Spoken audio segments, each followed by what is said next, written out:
So I was stumbling and bumbling my way through YouTube the other day when I noticed a bunch of free movies. Well, as free as something can be in the modern age, probably filled with tons of ads. It also is, as far as I'm aware, only available in the United States. So, with the use of 2 pieces of software, it's totally free. You may be asking why I'm talking about this. Well, it's because they have some interesting science fiction movies at the moment. There are several goodies on there: Interstellar, Stargate, Original War of the Worlds, and, others. But one caught my eye, called Andromeda Strain, the original one, not the remake. I'm going to try my hand at a review/recap, just to broaden the content of the channel, and more importantly because, I enjoy watching movies. Andromeda Strain started its life like most stories do, as a book delivered by a very confused stork to Michael Crichton in 1969. Not that most books are delivered to Michael Crichton, but rather delivered by confused storks. Amazon Prime delivery hadn't been invented yet, so it took a little while to get there. I've not read the book, nor do I plan to. It's a known fact that only nerds read, and I am no known fact, I read for a living, so I tend to put off reading anything else, off to the point where I get my wife to read menus to me. I do remember watching the remake of this movie, and potentially the original, as a kid. My dad was a fan of the stuff back in the day, which could literally mean anything from yesterday till the day they invented days. The movie was released in 1971, after what I can only guess is a 2-year whirlwind of Hollywood bullshit and money. Actors acted, directors directed, and producers interfered, same as always. It seems it was a moderate success, earning roughly $12 million on a $6 million budget. Hollywood accounting is like me counting to 10, slow, filled with gibberish and complete and utter bullcrap. So I have no idea if it actually made money. Those numbers, however, are only the theater release numbers for the USA, so not international, not home rentals for video, DVD, Blu-ray, that sort of stuff, so who knows what the true numbers are. The critics bloviated and had an opinion that I could really care less about. Some of the best movies I've watched have had crap critical reviews. And now, 50 years later, it is free for us to enjoy. Spoilers start now-ish. My thoughts are at the end. This is not going to be overly serious, and everything is in my own words and very, very paraphrased. The movie is broken up into days, so I'll do that with little chapters down below. Bear in mind that this movie was made 2 years after the moon landing, so take the science with a pinch of salt. Stuff has changed in the interim. The movie starts off with a wall of text, or TLDR, this is super real. Just believe me, bro. Just as a side note, this could be a modern hyper-content infusion speedball content brain talking, but the wall of text lingers a little bit too long. 15 seconds, in fact, with no music or anything. No subway surfers either, so very uncomfortable. The second text screen basically just continues from the first. Again, lingers way too long for the modern brain. The credits in the movie open with spacey-wacy tech music. Lots of beeps and boops. There are flashes of tech. There's maps and secret documents and words in bold red letters like bio-warfare. Wonder what that's going to be about. Day 1. Film opens up with someone in desert camo. It's a good thing they're in a desert, using a very obvious military scope to, scope out a model town at night. He returns to his very fecking conspicuous brown van. Conspicuous because it's the only fecking vehicle in the desert. Then levels up, inconspicuous, by engaging a massive fecking satellite dish that pops out the top. Surprised there isn't a giant neon sign pointing at the van.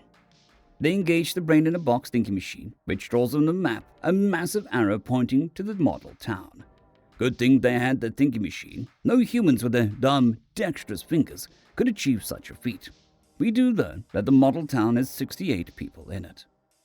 We get a shot of what looks like a radar screen, then the model town at night again, and birds, which clearly indicates that they think the birds are going to steal the model town in what could only be described as a conniving Corvian caper of the century. After some chit-chat between the two peeps from the van, they decide the buzzards above the dead berg may be a problem and decide to check in person.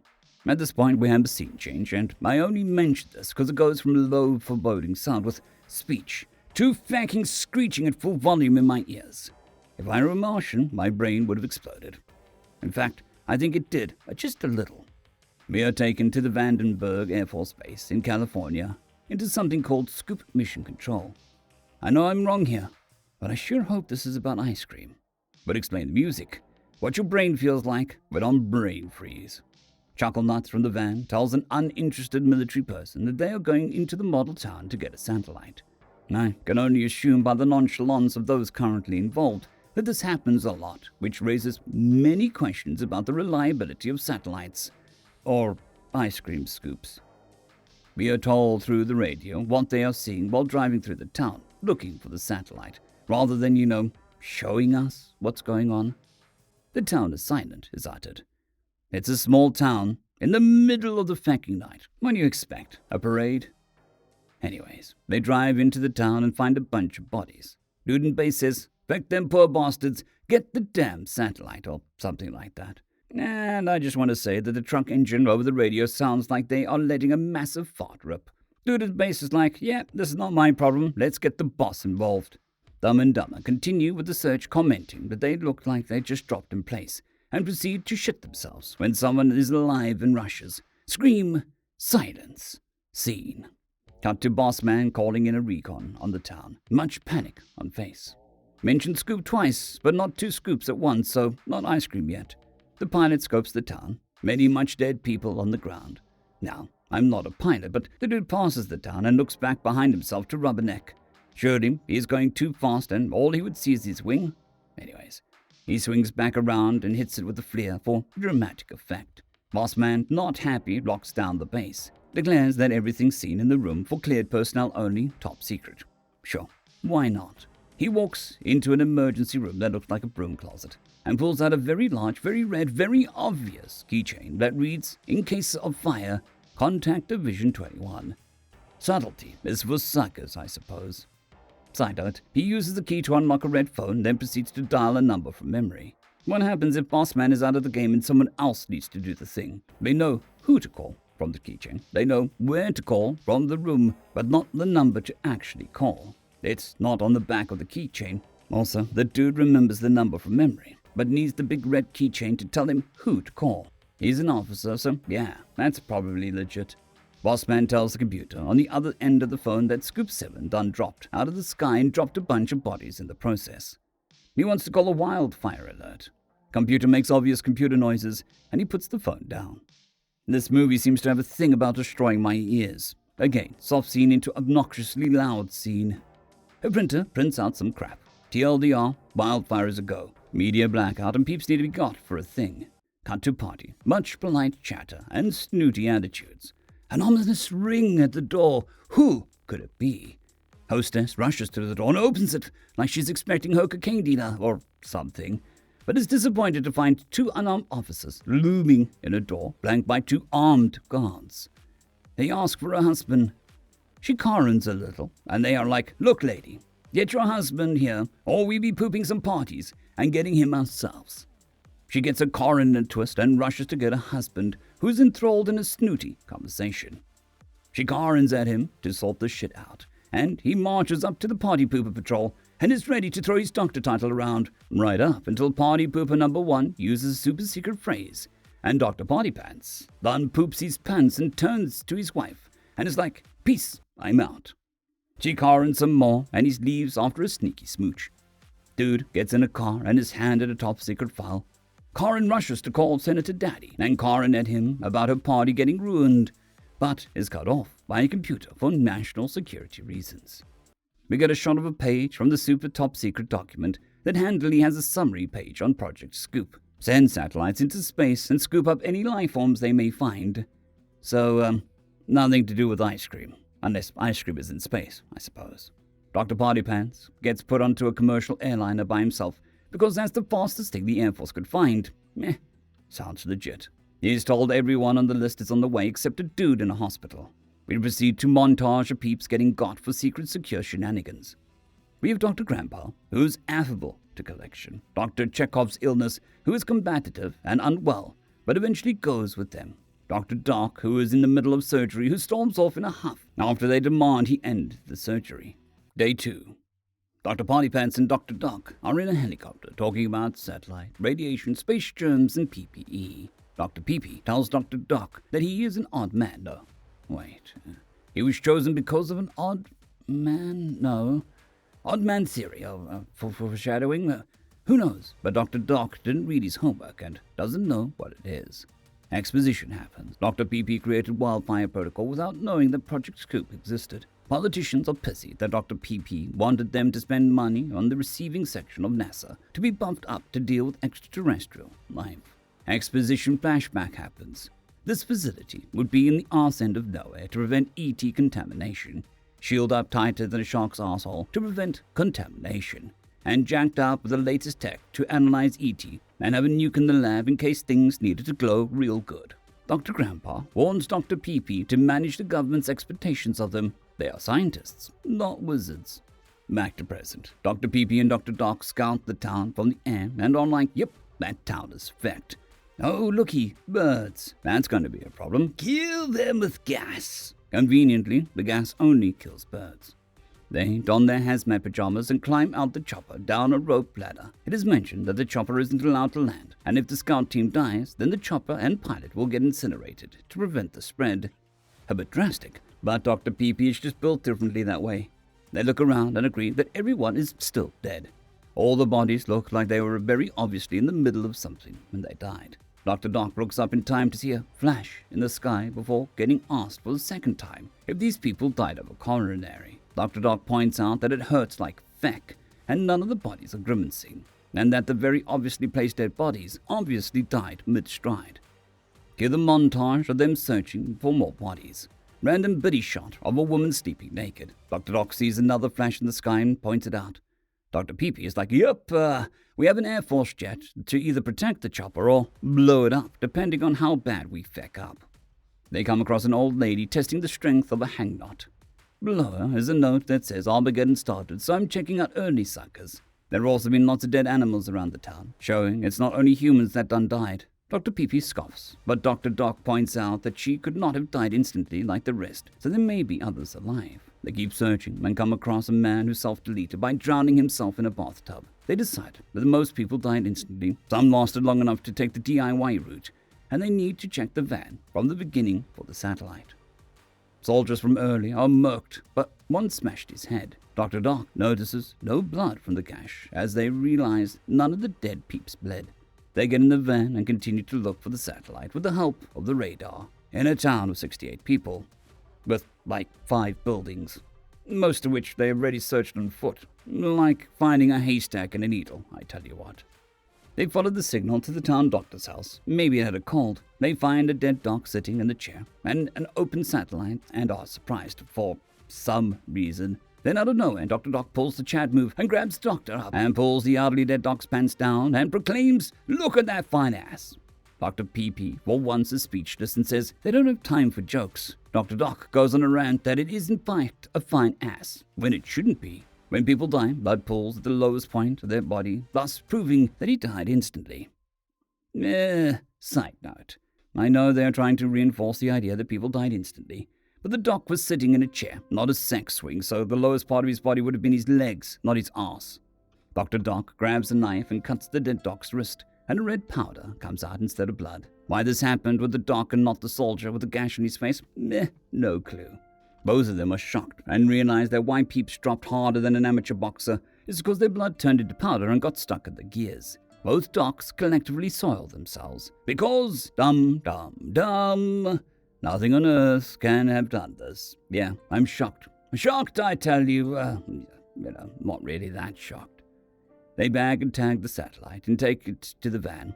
I'd personally leave that fucking thing, leave the town and nuke it until it glows, and move on with my life, but there is still 90 minutes left of the movie, so I guess they're going a different route. They arrive at the van when Dr. Doc hears something. They follow the noise until the chopper, that has up until this point made no noise, decides to fly low and make as much noise as possible. Maybe the pilot thought the scene needed more attention? Nope, we're running out of time, and the pilot decided to fly low and point at his watch to let them know instead of using the fecking radio. This is pointless regardless, because there is no way in hell they could see the pilot from the ground. Chopper leaves, and they follow the sound to a crying baby.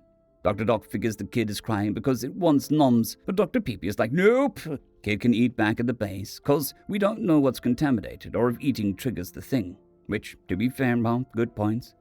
Dr. Peepee is happy there is a survivor, and unhappy it can't tell them what happened. Dr. Doc is like, maybe it can, if it survives. Both ominous and prickish at the same time. They use a rescue basket to get the kid up to the chopper. Dr. Doc gets jump-scared by an old man and falls on his ass. The old man screams, accusing them of causing the problem, and promptly grabs his stomach and falls over. They take off and Dr. Peepee tells Boss Man that the town is fact beyond belief and to get the president to order a 712 in the town. We cut to the White House exposition room where we learn that 712 is code for nuking it until it glows. But because it's during the Cold War and a no-no on the international front, they'll have to smooth talk the Ruskies before they do it. They are worried they will ask questions the Americans don't want to answer, but this'll all take hours and time is of the essence. The president calls and tells them to postpone the nuke for 24 to 48 hours and use National Guard to enforce a quarantine around the area. Scientist guy says it's a mistake.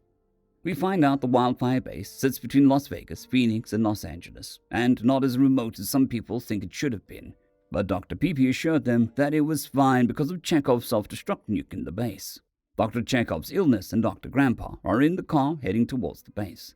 Dr. Chi remarks that they should have been given a driver, and Dr. Grandpa points out that they tried to keep peeps to a min in the situation.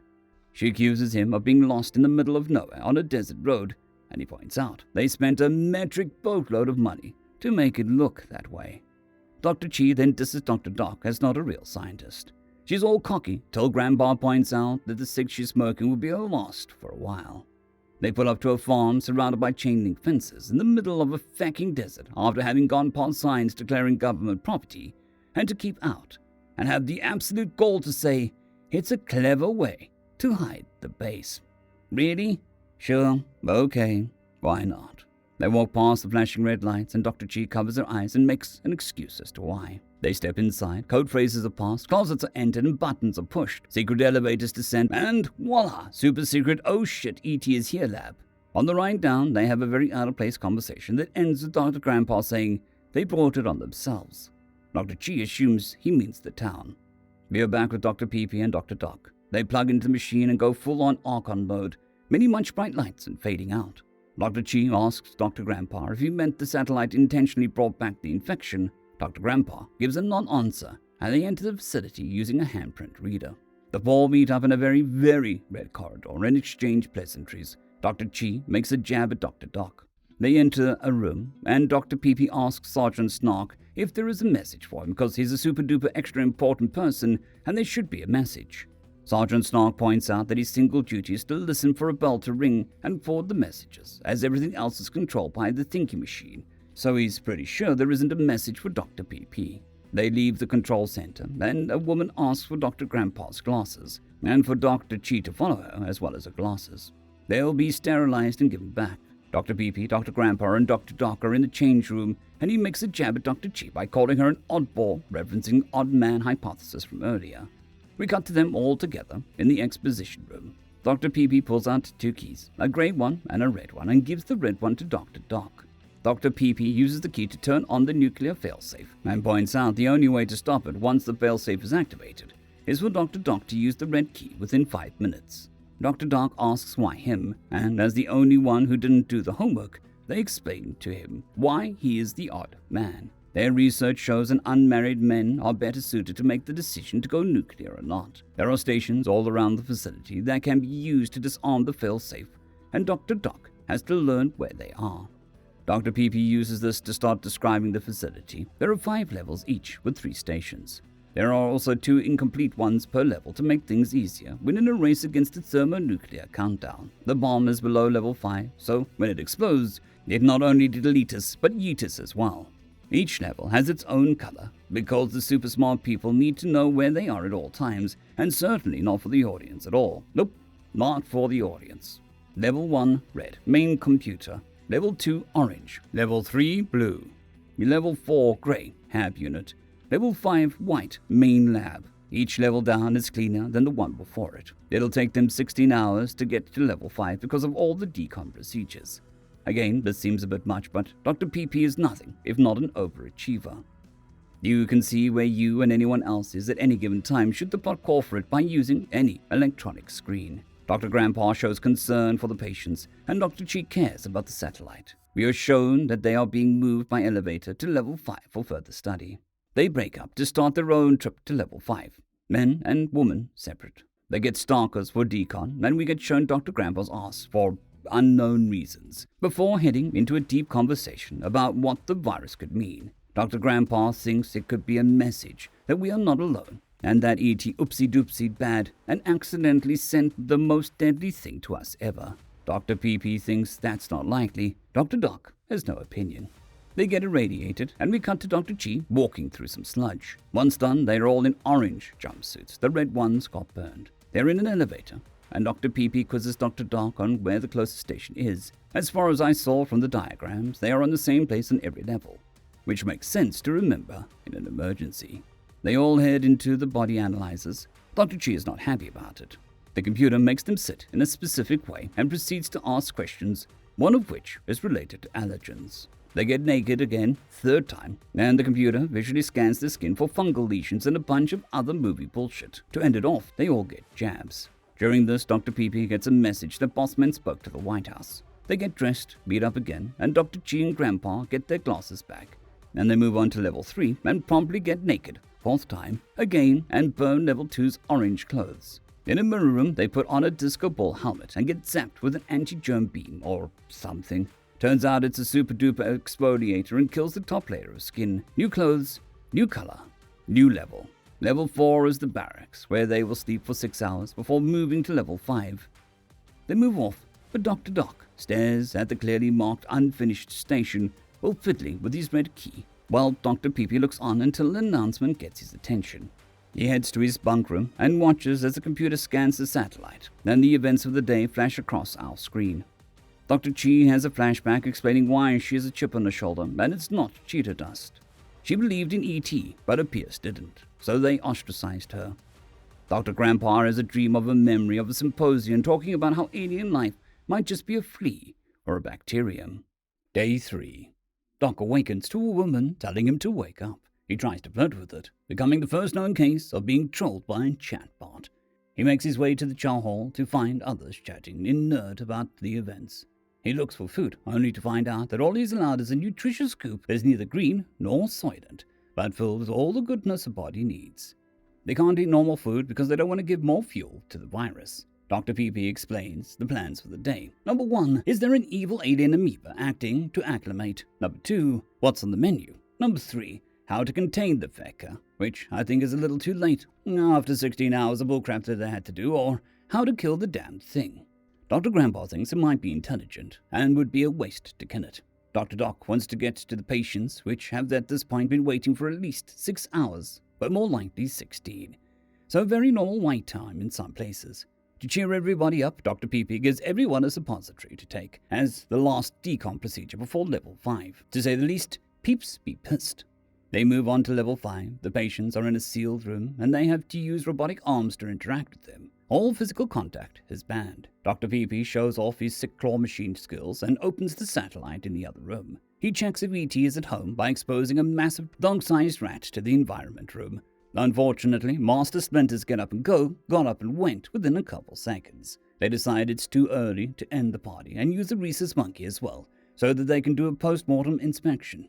After the monkey expires, they split up. Dr. Chi and PP study the satellite, while Dr. Grandpa and Dr. Doc will do the vector study. Didn't know that vector art was a thing back then, but you learn something every day. And then they'll do the autopsies. Dr. Chi snarkily tells Grandpa to let Doc use the pointy things, but Doc just flat out states that he'll only do that after looking at the patients. Dr. Chi is not happy about this. Heart of gold, that one. Dr. PP says that he'll have a technician to help Dr. Grandpa with the carvery. Dr. Doc goes to the observation room for the patients. He asks the technician what they have done for the patients. He learns that she used the Thinky AI computer to determine what to do, and he flirts with her, the technician, not the AI. That's probably for later. He learns all the computers connect with the mainframe on level 1.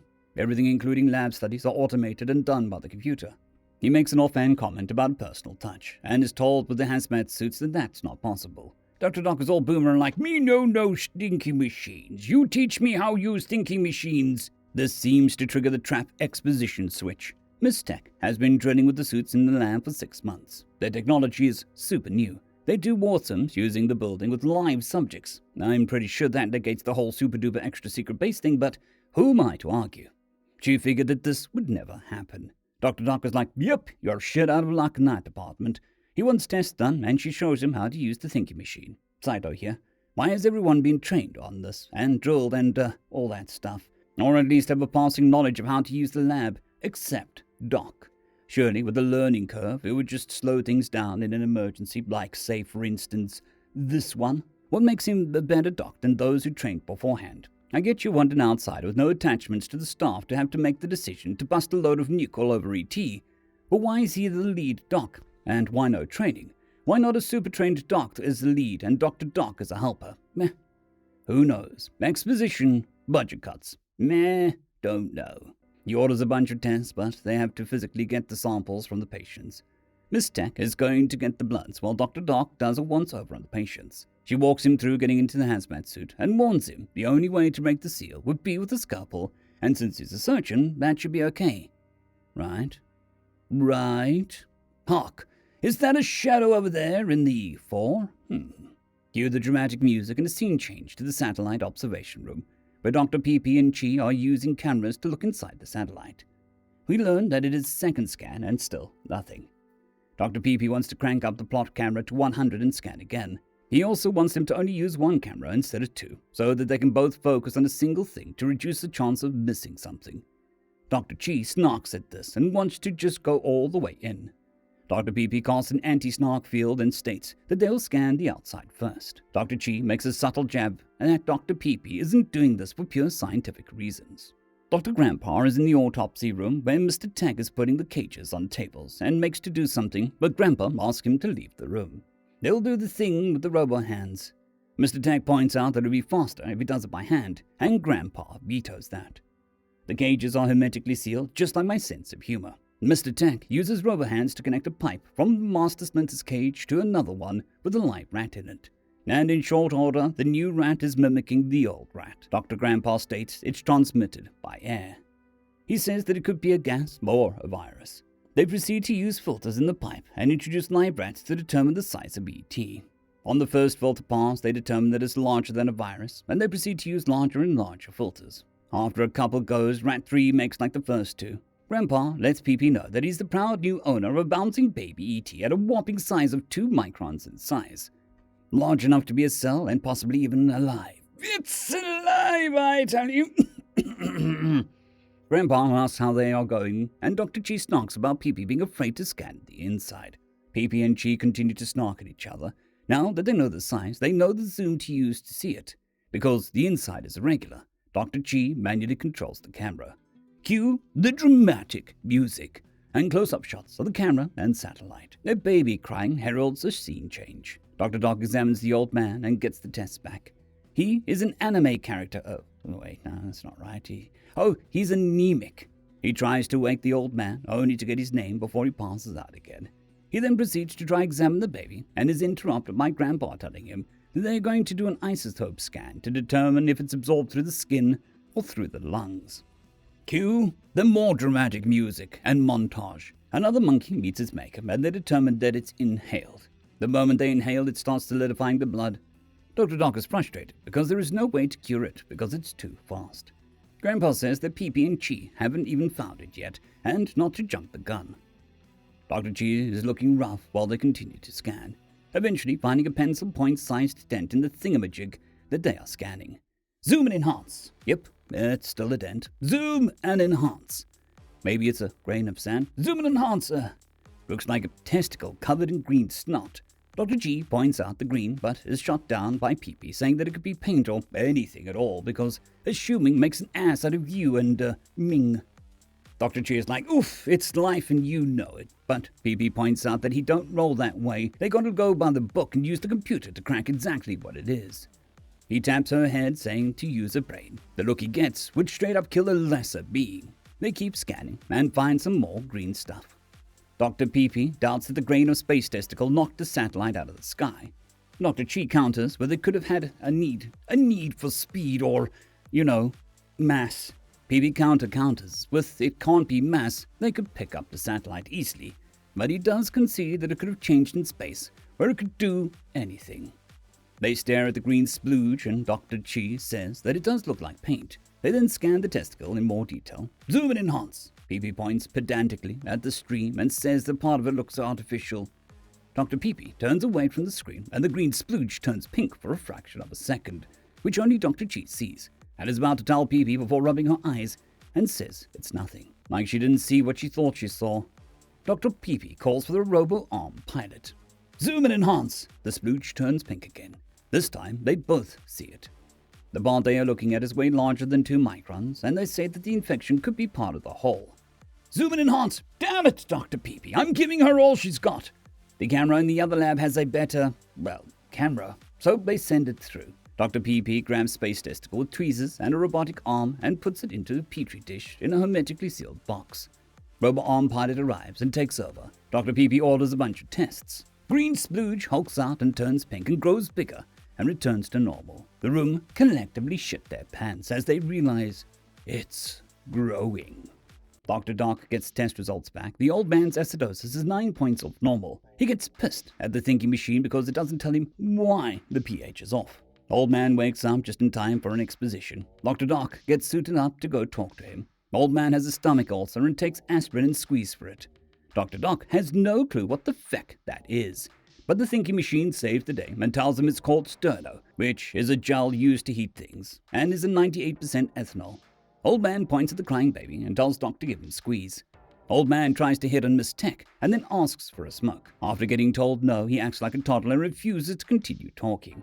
Doc orders some stuff for old man and points out the ulcer could be what saved him. He laments it won't be so easy for the kid. Scene change.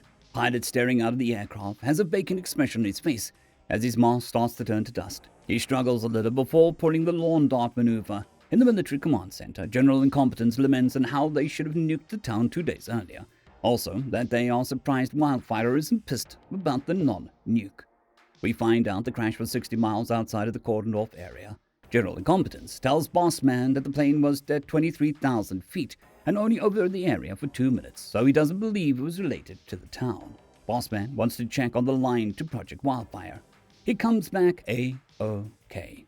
We have a sudden and unexpected scene change explaining that there was an error in one of the systems where the bell striker to notify people was obstructed by a piece of paper. Not sure if the voiceover is from the current time, the future, or pizza. The scene isn't that clear.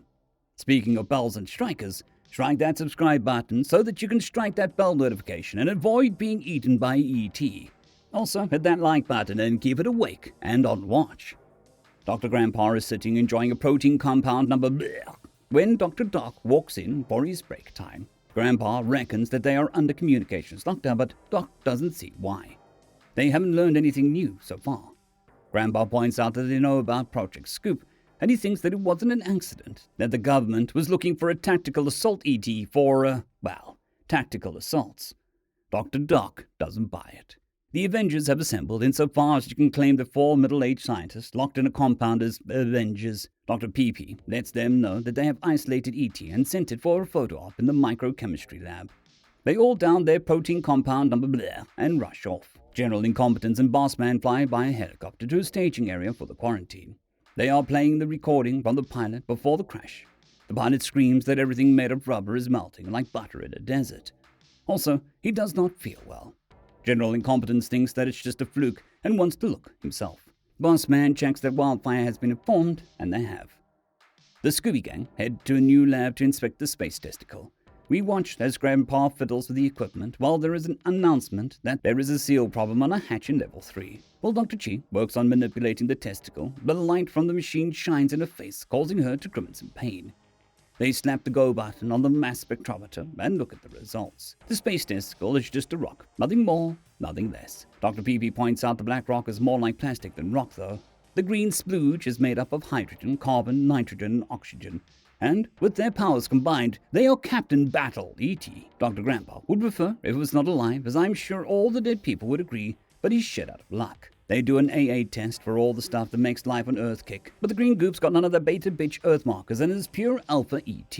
They are now super duper extra convinced it's not from Earth. They are confused how it could grow, multiply and infect, etc. But here we get 100% confirmation that communications are not working. Dr. PP is convinced they nuked the town and that they are secure in the compound. No mention of the pilot or anything else that's happened from outside. He thinks that they have everything they need to make a breakthrough with ET.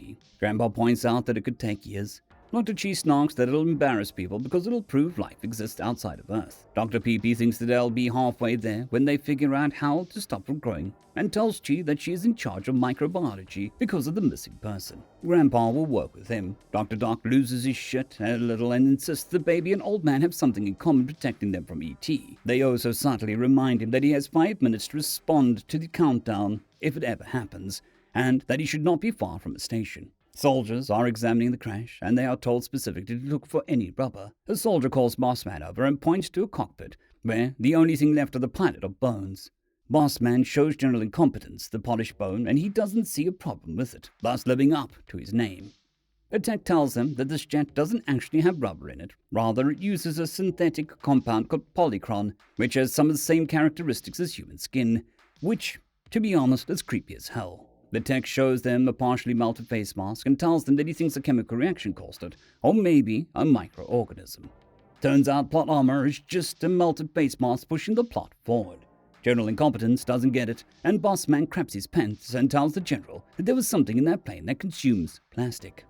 Dr. Chi stares at the screen while massaging her forehead. In front of her, there is a machine that is moving petri dishes under some moving magic probe to scan for growth. She gets jump-scared by Dr. Peepee, calling to check on the progress. She assures him that she'll be finished in time for the meeting, but nothing else is said. She is looking less and less well. We are shown a close-up of the machine and a petri dish with nothing in it sliding under the probe, and the next one filled to the brim with green goop. The empty one causes the screen in front of her to flash red and causes her to lose focus and zone out. The machine cycles through some more samples before she recovers. Dr. Doc and Miss Tech are adjusting the old man's bed when he pats Miss Tech on the ass. She points out that he must be feeling better, and he says, "Yep," and he wants to know if she always wears the hazmat suit, and she'd be like, "Yep." They find out the name of the baby, and that he cries all the time. Neighbors wouldn't let them keep the windows open to decrease the noise. Dr. Doc asks what happened. The old man shuts him out and pouts. But Dr. Doc reverse psychologies him by smack-talking the town. The old man gets offended and tells him everyone in the town was good. Doc asks about the guy in his soldier's uniform and how that was good. The old man says that he was a store clerk, and before the outbreak, the only thing wrong with him was diabetes. Dr. Doc gets a glimmer in his eyes and asks about insulin, and it turns out the storekeeper did take it. Dr. Doc has a moment of insight, but before he can say anything, is interrupted by a notification. We cut to Dr. Chi, who is staring like a stoner at a screen, open mouthed like a cop. The sound brings her out of a stupor, and she realizes the tests are complete and that time has passed. She realizes she done fecked up. There is an announcement that they are going to test the laser system as she quickly tries to go over the results for the meeting she is late for. She's directly paged to the meeting and tries to cover her ass by saying she's busy. Day 4. It's midnight and the gang is together waiting for Dr. Chi. Dr. Doc tells the other two he thinks that the blood disorder slows it down because if the store clerk missed an insulin shot, he would have gone into acidosis like the old man. He also thinks that there won't be growth of ET on some of the cultures tested by Dr. Chi. There is nothing wrong with the baby, however. Dr. Chi arrives in a pissy mood and tells him that he isn't finished yet. There's a little shouting match. Dr. PP steps up as a leader and orders them to 6 hours of sleep for every 24 hours because tiredness leads to fear, which leads to the dark side or something. Before calling it a night, Grandpa wants to get a name for E.T. Dr. PP messes with the thinking machine while the others watch on. Dr. Doc reads the old messages printed out from the unit. The computer designated E.T. as Andromeda, or Andy for short. Dr. Doc panics and rips out a printout and shows Dr. PP. Plan nuke until it glows was not carried out. Dr. PP is surprised and gets a hold of the control and demands to know why he wasn't notified. Sergeant Snark responds there was no bell ring, so no new messages.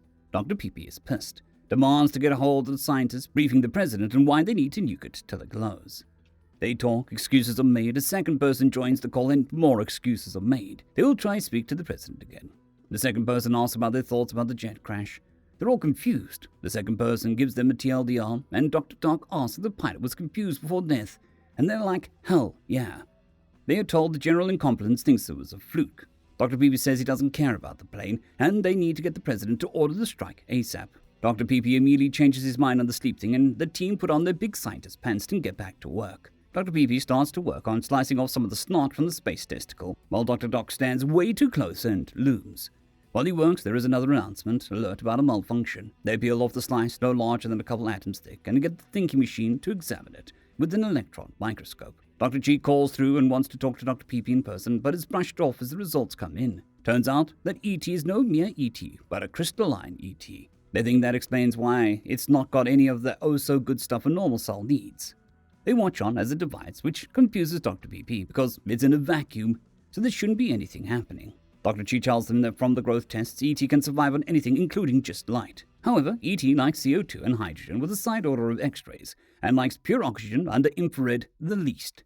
There are no waste products, which surprises Grandpa, and PP points out it makes sense because it's perfect for outer space. It consumes everything and wastes nothing, like certain mukbang YouTube channels. Dr. Chi, Grandpa, and PP collectively order their brown pants as they realize they are about to DoorDash ET a buffet to die for. They call the chuckleheads at the White House, who reassure them that the president said yes. PP demands that they tell him to stop before it's too late. They explain that dropping the nuke would act to grow ET exponentially. They have a back and forth a little more before cutting the call. No brain cells were harmed in the making of this call. Dr. PP asks scientist man from the White House to turn off the self-destruct nuke in the base. It'll take time. Dr. Doc sees this time to shine and whips out his key, but is shut down by Grandpa, pointing out that it only works if the self-destruct is activated, not to stop it from activating. Dr. Doc is suitably crushed.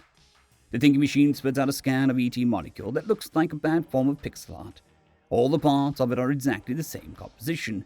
Drs. Chi, PP, and Grandpa can't figure out how it could possibly work, when Dr. Chi has a splendid idea of feeding the results to the thinking machine of MacGuffin, and it should be able to help. As the MacGuffin machine works on the data, they realize that even though each cell is the same structure, they're different in size. They start talking about mutations, but the monitor goes on a hate crusade against epileptics before crashing out with an 601 error. There is too much data to analyze. It apparently divides and mutates at the same time with nothing to stop it. They stare at the screen in despair. There is nothing on Earth to combat it. They ask the computer to project how bad they affect. While looking at the maps, Grandpa notices the maps that they are using are for biowarfare. Dr. PP is caught off guard and says that yes, they are only used for simulations. Even a deaf person can smell the bullshit coming from his mouth. Dr. Chi, smelling what the PP is cooking, calls him out that wildfire and Scoop are both for biowarfare, and he knew all along. PP points out it's not true. He only learned of Scoop the same time as everyone else. Grandpa goes on a tear and points out that they had Andromeda already programmed, not a clue what this is about, and that Scoop was to get new bioweapons and use wildfire to perfect them. Dr. Chi and PP tag team and guilt trip PP. Things get heated. PP points out that the map is just what would happen if Andromeda was in the hands of the enemy. Grandpa condemns PP by saying that we brought it on ourselves. More heated conversation. They don't believe PP, and he doesn't care, and points out curing Andromeda takes precedence right then. Grandpa goes to test something on a dead rat. PP heads to seal up the satellite again, and is warned by Chi to be careful, as ET is all grown up and in the awkward teen phase. Chi will try and get a photo of the mutated ET. I wonder if she has to shout cheese before every photo. Dr. Doc is in full hazmat gear trying to get the baby to stop crying by half-feeding him. He thinks this might be the key to Andromeda, and Miss Tech shouts, does he think that starving the baby will help before she can continue? An alarm sounds. It's the contamination alarm. Many much panic, and running is to be had before an announcement informs everyone that a sealed-in autopsy has failed. Dr. Doc meets up with Dr. Chi while sprinting to autopsy. Dr. Doc grabs Chi by the hand and continues to run on. Chi slowly lets go and stops running. There's a red flashing light above the autopsy door. Everyone outside the door sees Dr. Chi in a stupor. Dr. Doc tries to get her attention, then she falls into his arms having a seizure. All the techs panic, thinking that she is infected. Dr. Doc reaches the closest intercom and calls for 100 milligrams of phenobarb in a syringe. Dr. Doc starts calling out that it's not the tactical assault ET and that there is no danger. Miss Tech rushes in to save the day, but after seeing Dr. Chi doing the Macarena, stops in her tracks. Dr. Doc explains that it's not the bug and it's just epilepsy. Miss Tech gives her the injection, and Doc runs off. Grandpa is on the screen saying he's all out of brown pants. BB says that they are pumping pure oxygen into the lab because ET don't like it none. Dr. Doc enters the command. Dr. BB asks where Chi is, and Doc updates him, but doesn't know why she would hide it. BB reckons it's caused top labs who would reject her. Insurance and people's stupidity are the main reasons. Dr. Doc is shocked that Grandpa is still alive after 3 minutes. BB agrees and reiterates that he's on pure oxygen. BB says a seal bust, the same as the lunar lab, so they changed from rubber to polycron throughout the bunker, and he's sure the rest of the base is secure. That is tempting fate, I tell you what. Dr. Doc notices that Grandpa is breathing fast and has an epidural, an epidemic, an epiphany, yes. The old man was hyperventilating because of the sterno causing acidosis. Doc tries to change the room back to normal air after a short argument with PP. Doc tells Grandpa he needs to continue rapid breathing so the bug gets exhaled before penetrating the blood vessels. Grandpa tells him to swivel and experiment on his own damn life. Just a quick side note, if I were in a room about to die an excruciating death of my blood turning to powder, you could dare me to do pretty much anything if it would save my life. Before the argument between Doc and Grandpa continues, Miss Tech interrupts wanting to feed the baby. Doc tells her no, and that she has to do the blood pH test stat. Miss Tech ain't happy. Doc reckons because the kid is constantly crying that the kid should have too little acid, the opposite problem from the old man. He reckons the kid's blood is more alkaline, just like the foul-tasting, expensive fecid water. The blood test comes through, and the kid's blood is slightly alkaline. Much close-ups and mumbling from the doctor to be had before he proclaims that he's got it, explaining exactly nothing to anyone before telling Grandpa they are turning off the oxygen, and he needs to huff hard as possible like a galaxy gas zombie. Grandpa refuses, and so does Pee-Pee, but Doc stops Pee-Pee and tells him it's not about the air, it's about the blood, which still explains exactly jack shit to anyone. Doc runs a growth program that's going to take 30 seconds, somehow working the computer like a seasoned veteran and almost deleting everything. Dr. Pee-Pee takes over, and the computer magics out a test in seconds. Andromeda can only work in a very narrow band of pH. They call Grandpa and explain the findings. Doc tells Grandpa to huff harder than a Discord mod standing up. This will cause respiratory alkalosis. While Dr. Pee-Pee and Doc try and figure out how to help Grandpa before he faints, they see a rat running around. Grandpa says that it was exposed before him, and Pee-Pee realizes that E.T. is mutated into a non-infectious form. Oh, wow, that was sure lucky. They all sigh a sigh of relief right before the plot runs in and kicks them square in the nuts. The central gasket is perishing. It connects all lamps on the level. All gaskets in the compound start fading harder than me in a math exam. Dr. Pee-Pee realizes it's E.T. The self-destruct starts and both Pee-Pee and Doc start running to the closest station, but are stopped by emergency doors closing in the corridor. They are stuck. Dr. Pee-Pee flips his top, stating the obvious. If the nuke nukes, then E.T. will E.T. harder and kill the world. They have 5 minutes. Doc asks about the other levels, but Pee-Pee doesn't know each sector seals off independently. They rush back to the care command center. Doc asks about the central core.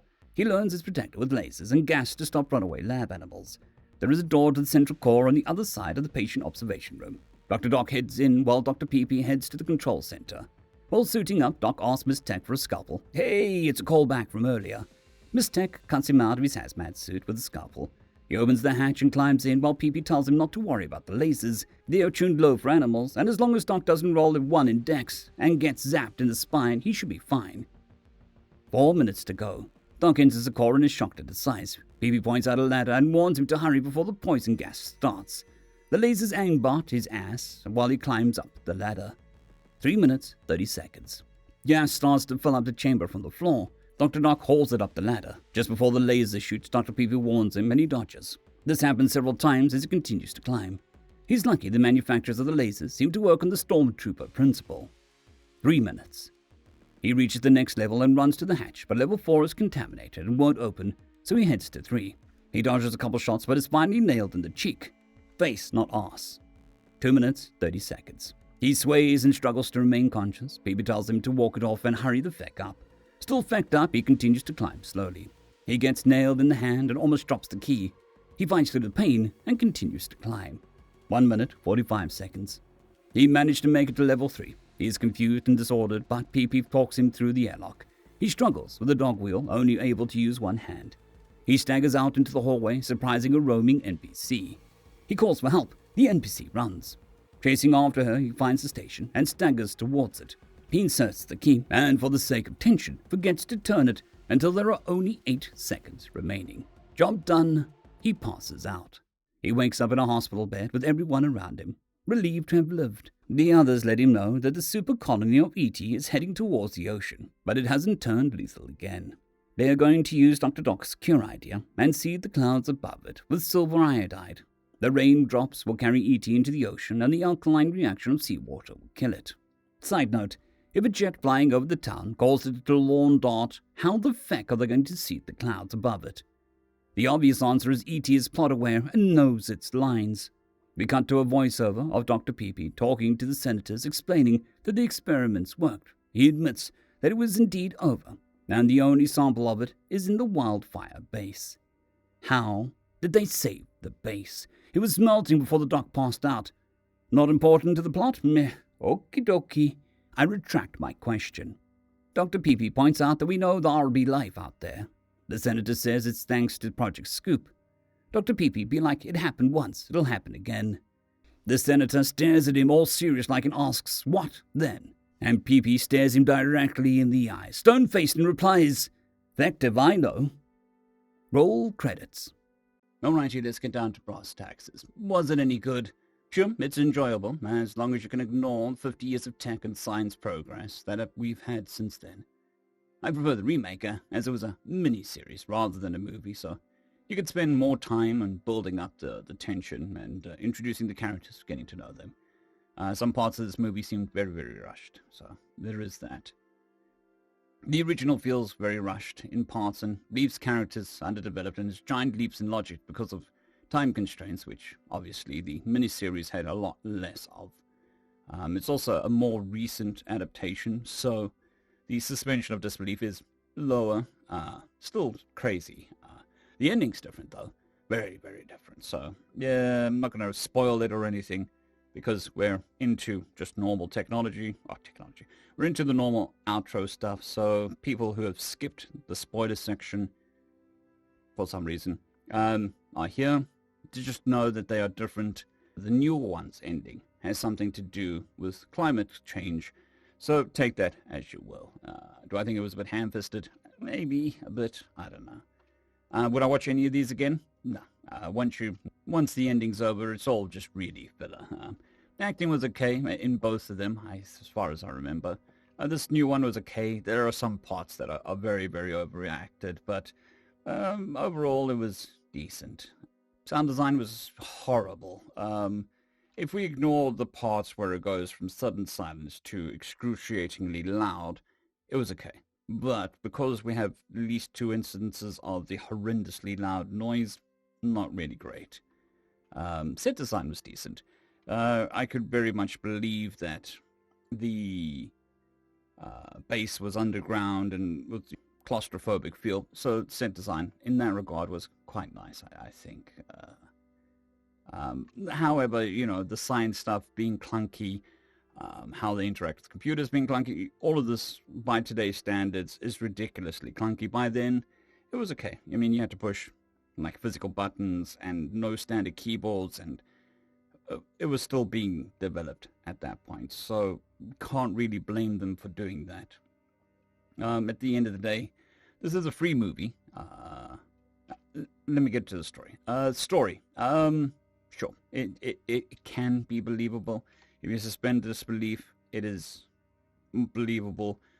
But there are a few decently big holes in logic within the universe of the story. Like the end, where they use planes flying over the cloud to seed the clouds to chase the bugs away. How did they save the vase? How come the epileptic only strategically got epilepsy when it was the worst possible time to get it, not in other parts when she would have got it? Why is the doctor not trained? These sorts of things. So, I don't know how you do to fix that. It is what it is. These things are there. Does it destroy the story? No. It just has lingering questions, which weren't answered. I don't know if there's a director's cut or messing around from the producers or whatever, and we've lost some information. Who knows? But it was still decent to watch. It's still free if you use the 2 pieces of software that I cannot mention. So the only thing you're sacrificing is time, and I don't regret spending my time watching this. So there is that. So I hope this is informative to you. I hope the comedy has come through and at least made you chuckle. I give it a tactical assault snot out of 10, which is always good. Now for the YouTube stuff. If you enjoyed this, please subscribe, hit the bell icon, like the video, leave a comment down below saying ET or Tactical Assault ET. That would be awesome. Engagement, we're pushing this video. We need to let YouTube and everybody know that it's a thing. So your help is very much appreciated. If you have any other recommendations for movies that you want me to have a look at, just pop them in the description. I will have a read and see if there's anything there. But yes, in this day where the attention economy is pulling your attention in every which way, I do appreciate you spending your time and attention with me. It is very much appreciated. I hope you have a fantastic one, and I'll see you in the next video. Cheers.